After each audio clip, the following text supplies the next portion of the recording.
गोली मारी। कभी कहता है मेरे माता पिता तुम नहीं, कहता है मुझे हॉस्पिटल ले जाने के बाद में शमशान भूमि ले गए। ईयर था 1985। आगरा से 17 किलोमीटर दूर बाढ़ गांव में तोरन सिंह उर्फ टीटू अभी 2 साल का भी नहीं हुआ था।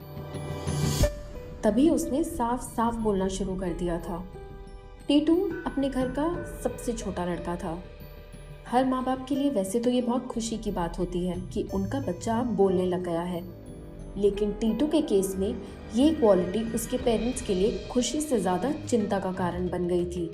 टीटू जब 2 साल का हुआ तो अजीब तरह की बातें करने लगा था। कभी वो कहता, मेरे पिताजी से कहना कि वो मेरी बीवी और बच्चों का ध्यान रखें, क्योंकि मुझे तो यहाँ खाना मिल रहा है, लेकिन मुझे उनकी काफ़ी फिक्र है। जब टीटू की माँ पूछती कि वो किसकी बात कर रहा है, तो टीटू ने जवाब दिया कि वो अपने असली परिवार की बात कर रहा है, जो इस वक्त आगरा में है। बार बार अपने पेरेंट्स से वो कहता कि तुम लोग मेरे असली माँ बाप नहीं हो और मेरे असली माता पिता तो आगरा में हैं। शुरुआत में तो सबने उस बच्चे की बातों को इग्नोर किया। ऑब्वियसली अब हर कोई यही करेगा।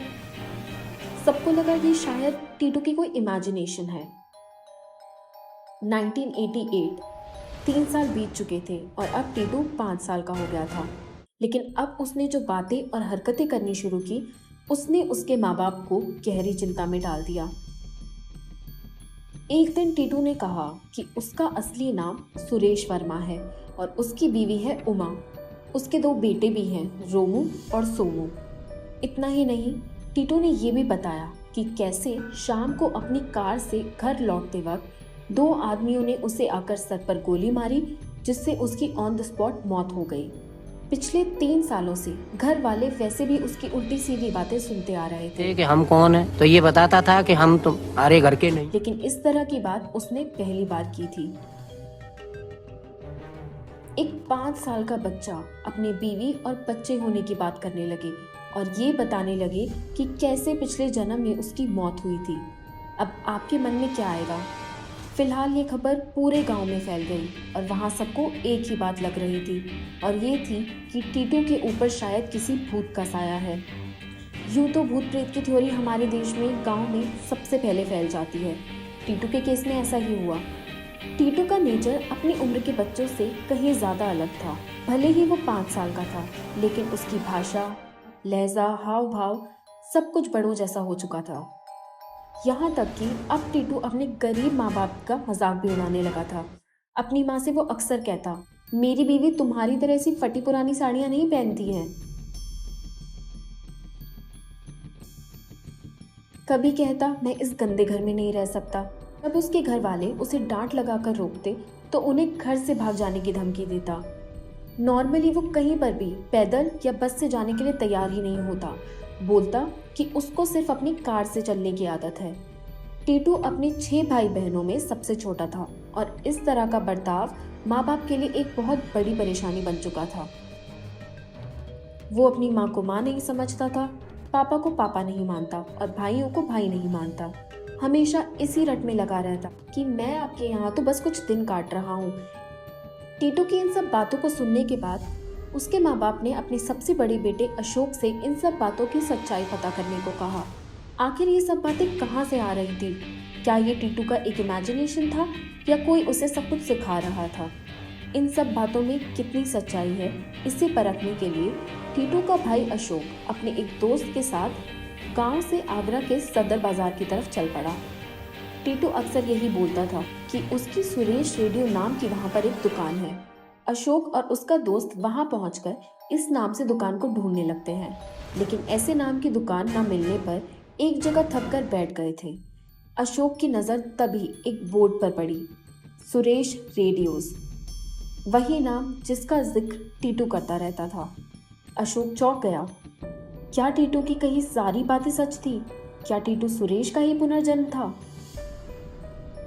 अब ये कोई इत्तेफाक था या सच? 1983, आगरा में सुरेश नाम का एक बिजनेसमैन था, जिसकी सदर बाजार में सुरेश रेडियोज नाम से इलेक्ट्रॉनिक्स की शॉप थी।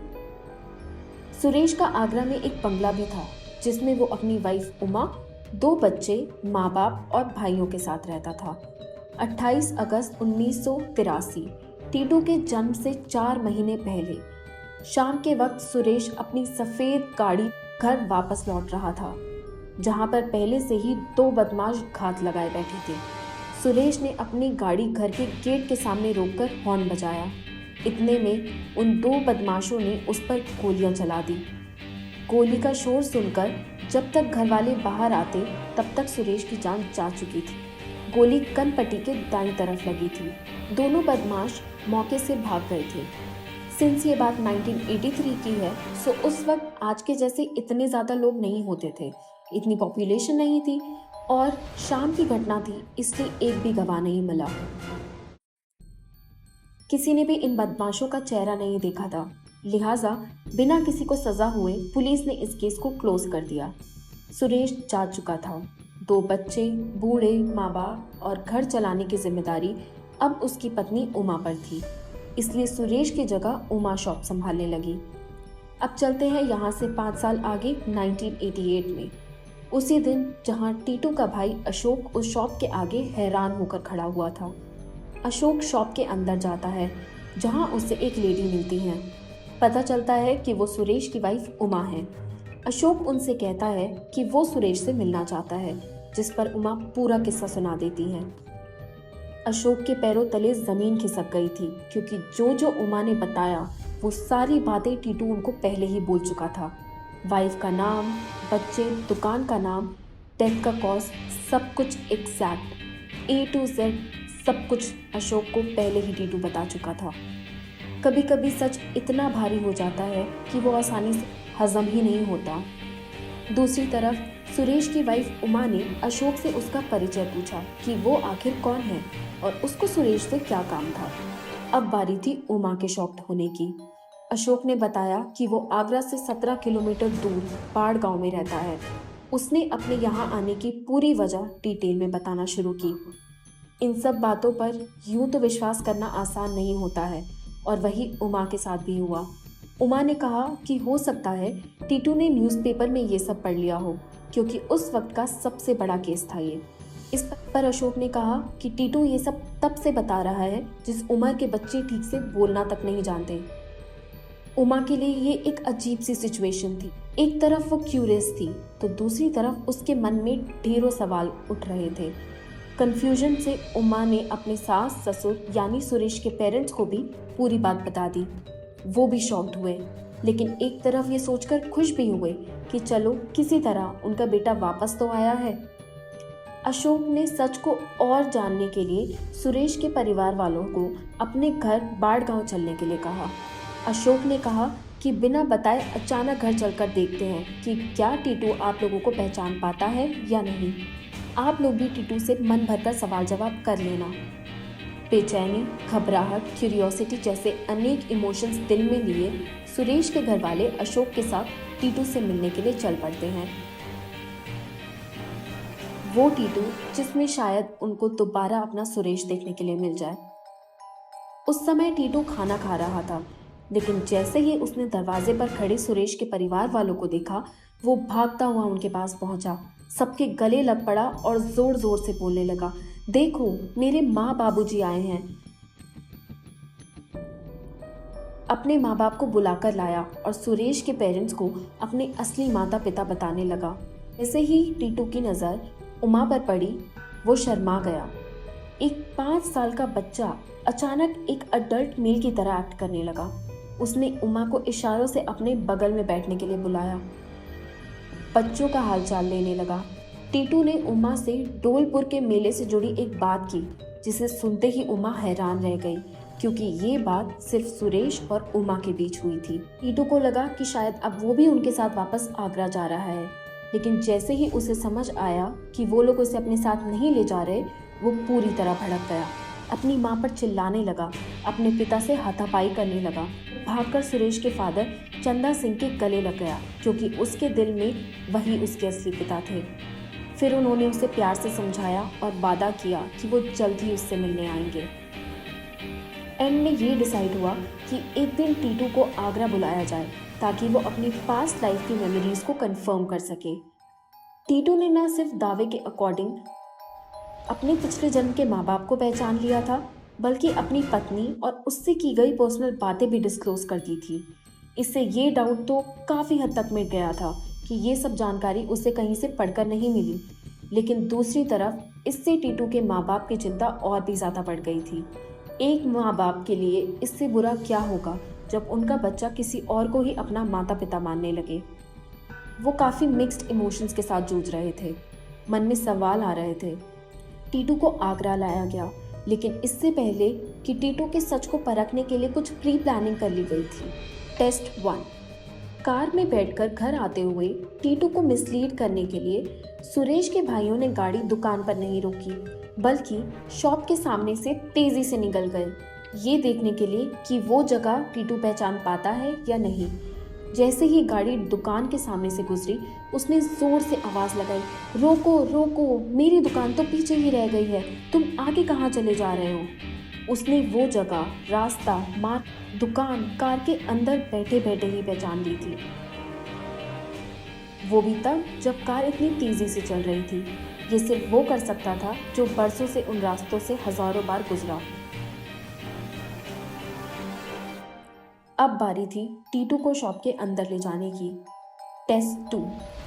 टीटू दुकान के अंदर एंट्री करता है, लेकिन उसकी चाल, बॉडी लैंग्वेज एक 5 साल के बच्चे की नहीं, एक शोरूम के मालिक की जैसी हो गई थी। उमा ने देखा वो जिस तरह से स्टूल पर बैठा, उसके हाथ चलाने का तरीका सब हूबहू सुरेश जैसा ही था। इतना ही नहीं, उसने ये तक पहचान लिया था कि दुकान का कौन सा हिस्सा रेनोवेट किया गया है। टीटू के लिए एक आखिरी इम्तिहान और बाकी था। टेस्ट 3। दुकान के बाद टीटू को सुरेश के घर लाया गया, क्योंकि उसके आने से पहले ही सुरेश के दोनों बच्चों को घर के बाहर मोहल्ले के बच्चों के साथ खेलने के लिए भेज दिया गया था। लेकिन यहाँ पर भी टीटू फेल नहीं हुआ।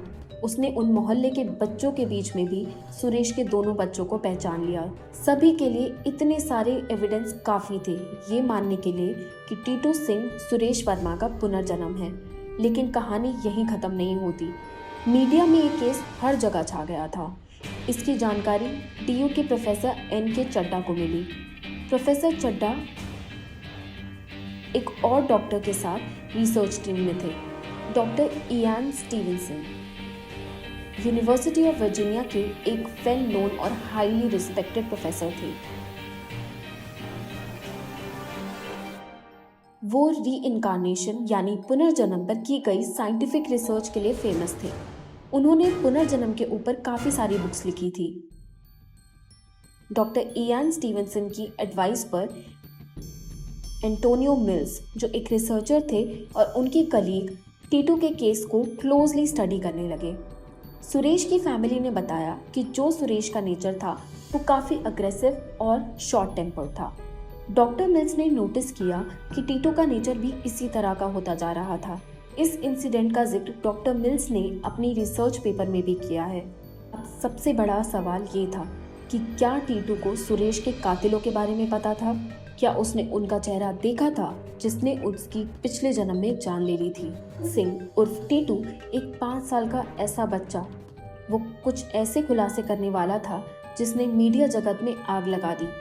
टीटू ने बताया कि 28 अगस्त 1983 की शाम, जिस दिन उसको गोली मारी गई, उसने उन 2 बदमाशों में से एक का चेहरा पहचान लिया था, और वो शख्स कोई और नहीं, उसी का साथी यानी सुरेश का ही एक साथी बिजनेसमैन था। अच्छी बात यह थी कि आगरा पुलिस ने इस केस को सीरियसली लिया।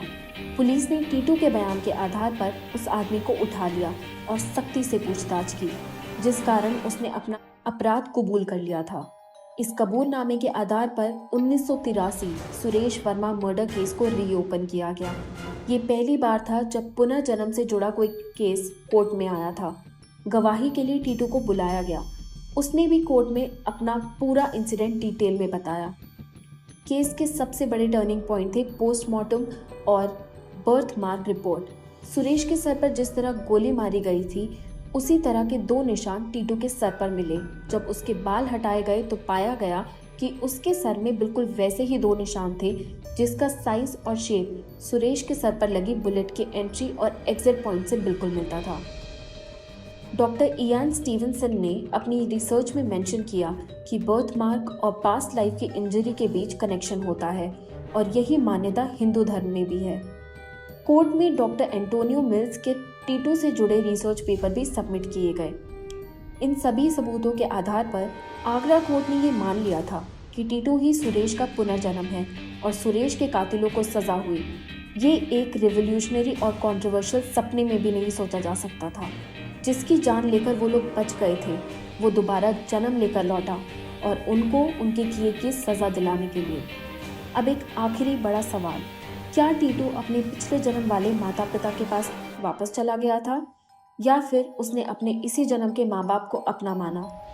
सुरेश भले ही टीटू के रूप में वापस आया, लेकिन वो सुरेश तो नहीं था। माना आत्मा वही थी, लेकिन शरीर तो एक बच्चे का था। ना उमा के लिए वो उसका हस्बैंड रह गया था और ना ही उसके बच्चों के लिए वो एक पिता। सुरेश के फादर भी जानते थे कि अगर उन्होंने टीटू से नज़दीकियां बढ़ाई तो टीटू के माँ बाप जीते जी अपने बेटे से दूर हो जाएंगे और एक बेटे को खोने का दर्द वो पहले से ही जानते थे। दोनों परिवार अपनी अपनी ज़िंदगी में वापस लौट गए। टीटू ने भी दोहरी यादों के साथ अपने बचपन को जिया और अपने गांव में रहकर ही पढ़ाई लिखाई की। आज टीटू सिंह, जिसका असली नाम तोरन सिंह है, PHU में असिस्टेंट प्रोफेसर हैं। उनको आज भी सब कुछ याद है। वो अक्सर आगरा अपने पिछले परिवार से मिलने भी जाते हैं। आज उनका मानना है कि हम दोहरी जिंदगी नहीं जी सकते। जो कल बीत गया सो बीत गया और जो बाकी है सिर्फ वही हमारा है। आज पुनर्जन्म का ये अनोखा केस हमें सिखाता है कि लाइफ एक सीधी लकीर नहीं है, एक सर्कल है जहाँ शुरुआत और अंत एक जगह आकर मिल ही जाते हैं। तो ये था आज का केस। प्लीज़ चैनल को ज़रूर सब्सक्राइब करें ताकि आप हमें सपोर्ट कर पाएँ और ऐसे ही डॉक्यूमेंट्रीज हम आपके लिए लाते रहें।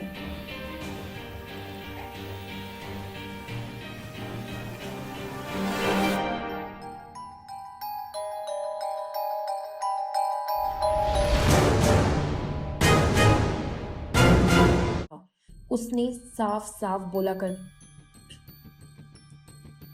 तभी उसने साफ साफ बोलना शुरू कर दिया था। टीटू अपने घर का मुझे बोलो कहाँ तक घूम जाएंगे तुम तो कितने लोग जाओ हम तो आ गए हमारी दुकान है आ गए हमारे बच्चे हैं हम तो लेट आए